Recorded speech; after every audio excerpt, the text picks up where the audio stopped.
Good afternoon. Smart investor స్వాగతం. మోడీ ప్రమాణ స్వీకార అనంతరం ట్రేడింగ్ నష్టాలమయంగా సాగుతుంది. ఇవాళ ప్రారంభం నుంచి కూడా మార్కెట్స్ నష్టాలతో ట్రేడ్ అవుతున్నాయి. ఒడిదుడుకులతో ట్రేడింగ్ కొనసాగుతోంది. ప్రస్తుతం సెన్సెక్స్ 240 పాయింట్లు, అలాగే నిఫ్టీ 67 పాయింట్ల నష్టంతో ట్రేడ్ అవుతున్నాయి. And mid cap, small cap indices మరింత ఎక్కువగా నష్టపోయాయి. సో సెన్సెక్స్, నిఫ్టీలో 1% వరకు నష్టం కనిపిస్తుంటే mid cap index 1.35%, small cap index 1.38% నష్టపోయాయి. అండ్ సెక్టర్స్ వైజ్ మనం గమనిస్తే హై బీటా స్టాక్స్ అని ఏవైతే మనం అంటామో ఆ హై బీటా స్టాక్స్ లో ఎక్కువ నష్టాలు కనిపిస్తున్నాయి. బ్యాంక్ నిఫ్టీ కావచ్చు, బ్యాంక్ నిఫ్టీ ఆల్మోస్ట్ 155 పాయింట్స్ నష్టపోయింది, 1% వరకు నష్టపోయింది. అలాగే పిఎస్సి ఇండెక్స్, పిఎస్సి స్టాక్స్ లో ఎక్కువ నష్టాలు కనిపిస్తున్నాయి, 3% వరకు నష్టపోయింది. అండ్ ఎనర్జీ, పవర్ స్టాక్స్ ఈ మధ్య బాగా ర్యాలీ కావడం చూసాం. పవర్ స్టాక్స్ 2.38% నష్టపోయింది ఇండెక్స్. అలాగే 3.26% నష్టంతో రియల్టీ ఇండెక్స్. సో ప్రధానంగా infra, banking, PSU stocks, metal stocks, oil and gas stocks, auto stocks వీటిలో నష్టాలు ఎక్కువగా కనిపిస్తాయి మనకి. అయితే లార్జ్ క్యాప్ స్టాక్స్ కొంత నష్టాలు, అంటే ఇండెక్స్ కు మద్దతు ఇస్తున్న స్టాక్స్ లో L&T, HDFC bank, IndusInd bank లాంటివి కనిపిస్తున్నాయి మనకి. అలాగే హిందాల్కో, మారుతి లాంటి స్టాక్స్ కూడా కొంత ఇండెక్స్ కు మద్దతుగా నిలిచే ప్రయత్నం చేస్తున్నాయి. అదర్వైజ్ స్టాక్ స్పెసిఫిక్ గా కూడా కొంత లో ప్రైస్ యాక్షన్ గమనిస్తున్నాం. GAIL high beta stock, one of the high beta stock, ఇది కూడా Q4 రిజల్ట్స్ వీక్ గా ఉంటుంది. గెయిల్ కూడా ఆల్మోస్ట్ 5% నష్టపోయింది. And infra stocks, Unitech, GVK, Suzlon are even GMR, ఇటువంటి స్టాక్స్ అన్నిట్లోనూ మనం చాలా చాలా strong profit taking and selling pressure గమనిస్తున్నాం.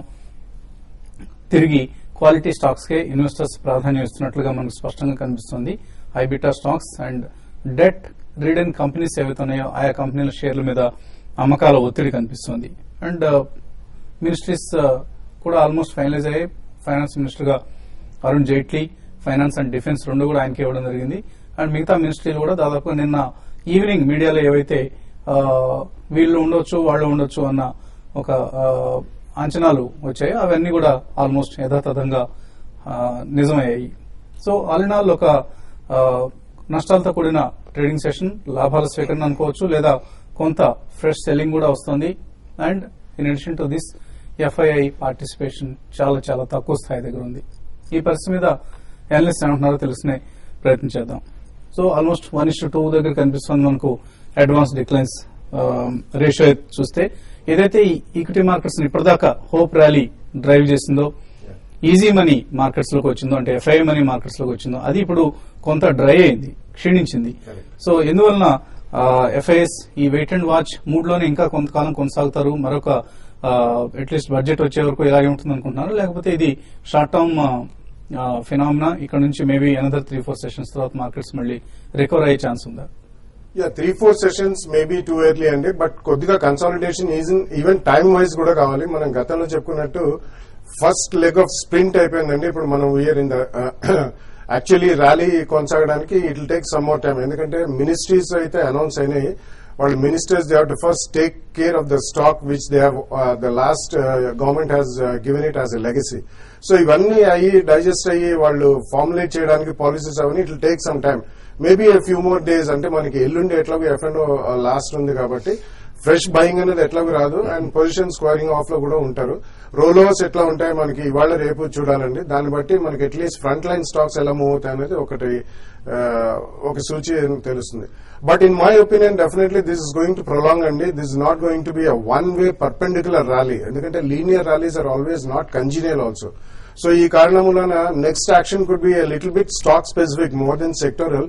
కొద్దిగా స్టాక్ స్పెసిఫిక్ ఉంటుంది. ఈ బీటెన్ డౌన్ స్టాక్స్ ఏవైతే ఉన్నాయో అవి లాస్ట్ 2 months లో we have seen extremely strong performance, almost double అవడం అనేది మనం 2-3 months లో కూడా చూసాం. అటువంటి they will take their own sweet time అండి, maybe another 1 quarter also. So మనకి నెక్స్ట్ మేజర్ ఈవెంట్ అనేది బడ్జెట్ కాబట్టి ఈ లోపల నెక్స్ట్ 2-3 weeks దాకా కూడా I think they will be little bit of a lull or maybe a calm before the storm. Next moment before the budget ki matram next 2-3 weeks I think should be a strong consolidation zone అని చెప్పుకోవచ్చు. So high beta selling భారీగా వస్తుంది. Bank Nifty లాంటివి మనం 15,700 15,750 levels ను cross చేయలేకపోతున్నాయి. అలాగే Nifty కూడా 7500 దగ్గర ఎప్పటికప్పుడు స్ట్రాంగ్ రెసిస్టెన్స్ ఫేస్ చేస్తుంది. సో ఈసారి 6900 లాంటి లెవెల్స్ కి ఏదైనా వస్తుందా నిఫ్టీ అండ్ బ్యాంక్ నిఫ్టీలో కూడా అనదర్ 700,000 పాయింట్స్ కరెక్షన్ ఉంటుంది అనుకుంటున్నారా? బేసికలీ ఐ థింక్ మనం చూస్తే కనుక నిఫ్టీ మనకి ఆల్మోస్ట్ 1000 పాయింట్స్ దాకా అప్ రన్ రావడం చూసామండి with in short span of maybe 1 month అని చెప్పొచ్చు. సో బేసికలీ కన్సాలిడేషన్ అనేది చాలా ఇంపార్టెంట్ ఈ స్టేజ్ లో and that is good for the markets. So definite గా 6900 అయితే పాసిబిలిటీ కనిపించలేదు as of now, because 20-day moving average అయితే చూస్తే మనం 7017 దగ్గర ఒక గట్టి సపోర్ట్ ఉంది. అదేవిధంగా 7067 అండ్ 7020 ఏదైతే గ్యాప్ ఉందో 13th రోజు ఫామ్ అయింది, ప్రాబ్లీ అది చాలా గట్టి మద్దతు లభిస్తుంది. ఐ థింక్ ఒకవేళ 69 కనుక కట్ అవుతే ప్రాబ్లీ టెంపో అనేది it will lose in the market basically, and అక్కడ నుంచి we might go down further. So definite గా యాజ్ ఆఫ్ టుడే అయితే 7000 కట్ అయ్యే ఛాన్స్ అయితే కనిపించలేదు. But hire side I think 79 and 8000 అనేది probably it might take time. I think consolidation అయ్యి probably market 71 and 75 ఒక 2 to 3 weeks టెస్ట్ చేసి దాని తర్వాత మేబీ బ్రేక్అవుట్ వచ్చే ఛాన్స్ ఉంది. ఐ థింక్ గోయింగ్ ఫార్వర్డ్ ఈ ఈవెంట్స్ అన్ని ఇట్ విల్ టేక్. అదేవిధంగా బ్యాంక్ నిఫ్టీ కనుక చూస్తే మనకి 14,800 దగ్గర ఒక గట్టి సపోర్ట్ ఉంది. సో బేసికలీ అది కనుక కట్ అవుతే కనుక మేబీ అరౌండ్ 200-400 పాయింట్స్ పడే ఛాన్స్ ఉంది. బికాస్ బ్యాంక్ నిఫ్టీని సర్పాస్ చేసి బేసికలీ పర్ఫార్మెన్స్ వైజ్ అది కొద్దిగా అవుట్ పర్ఫార్మ్ చేసింది అనమాట. సో దీనిలో కరెక్షన్ అయ్యే ఛాన్స్ ఎక్కువ ఉంది కొంచెం. 14,800 కనుక కట్ అయ్యి దానికి బిలో ట్రేడ్ అవుతే ప్రాబ్లీ ఒక 400-500 పాయింట్స్ దాకా కిందకు వచ్చే ఛాన్స్ ఉంది.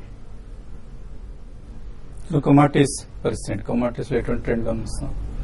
కమాడిటీస్ విషయానికి వస్తే కనుక గోల్డ్ ఆల్మోస్ట్ నిన్న యుఎస్ లో మెమోరియల్ హాలిడే సందర్భంగా యుఎస్ మార్కెట్స్ లేనప్పటికీ మన మార్కెట్ లో మాత్రం ఆల్మోస్ట్ 130 to 150 పాయింట్స్ వరకు పాజిటివ్ గా రావడం జరిగింది గోల్డ్. అయితే ఈ రోజు చూస్తే almost 250 points down side open కావడం చూసాం అనమాట. ఇంటర్నేషనల్ మార్కెట్ లో కూడా చూస్తే కనుక $8 మనకి కరెక్షన్ అనేది చూసాం అనమాట. అదే మన మార్కెట్ లో కూడా ఫాల్ రావడం చూసాం. At the same time rupee కూడా కొద్దిగా వీక్ అవడం అనేది దీనికి వన్ ఆఫ్ ది యాడింగ్ అని చెప్పేసి చెప్పాలి. అయితే ఓవరాల్ గా చూస్తే కనుక మనం గతంలో చెప్పుకున్నట్టుగా 27,280 నియర్ అరౌండ్ ద ప్రైస్ లోనే మనం ట్రేడ్ కావడం అనేది చూస్తున్నాం అనమాట. అట్లీస్ట్ ఇది ఆగస్ట్ కాంట్రాక్ట్, బికాస్ ఆఫ్ అంటే జూన్ కాంట్రాక్ట్ మనం చూస్తే 2-3 డే ట్రేడింగ్ సెషన్స్ ఉన్నాయి కాబట్టి ఆగస్ట్ కాంట్రాక్ట్ కానీ చూస్తే కనుక మనకి షార్ట్ టర్మ్ లో 26,380 దగ్గర సపోర్ట్, మేజర్ సపోర్ట్ ఉందని చెప్పేసి చెప్పాలి. అరౌండ్ దిస్ రేంజ్ లోనే గోల్డ్ అనేది ట్రేడ్ అయ్యే ఛాన్సెస్ ఎక్కువగా కనిపిస్తున్నాయి. అండ్ సిల్వర్ విషయానికి వస్తే కనుక గోల్డ్ కన్నా సిల్వర్ కొంత బెటర్ లో ఉన్నదని చెప్పేసి చెప్పాలి. Every deep prefer to buy అని చెప్పేసి చెప్పొచ్చు.